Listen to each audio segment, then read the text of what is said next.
Pascalio Nduku runs a centre for children in Kibera, one of the world's largest slums. Normally there are 58 children in her class. For the last couple of days, only a handful have come to school. Many are afraid to leave their homes following violent demonstrations on Monday. It was not good for these children because the children, even they get into fear.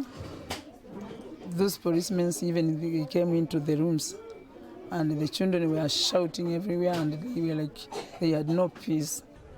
3 previous demonstrations were in the centre of Nairobi. On Monday, police blocked protesters from going there. Must go! Must go! Demonstrators from the Kibera slum were unable to leave. They burned tyres and rioted in protest. The demonstration was supposed to happen downtown and there was some activity there, but the real action was here in Kibera. Now this is a place where people live hand to mouth. So if a business is closed even for one day, the consequence could be that a family can't afford to eat.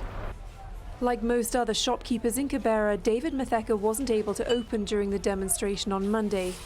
He believes politicians are paying poor people to take part in protests. I think very much they are being used because most of them are guys who idle here. So they are given small money, and because of that small money and maybe some alcohol, some intoxicants, they do that. But the rich men, the politicians, the big-time politicians, their homes are safe.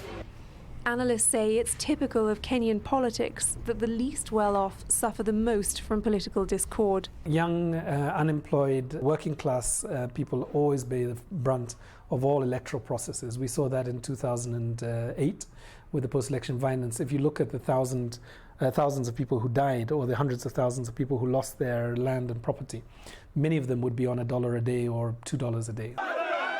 Fighting between supporters of rival political parties broke out across Kenya following disputed elections in 2007. The results were widely believed to have been rigged. Some of the worst violence was in Kibera. 1,200 Kenyans were killed and more than 500,000 forced from their homes. Most of the children in this class are too young to remember previous elections. But if there's a repeat of the violence next year, it's highly likely they'll bear the brunt of it. Cavell, Al Jazeera, Nairobi, Kenya.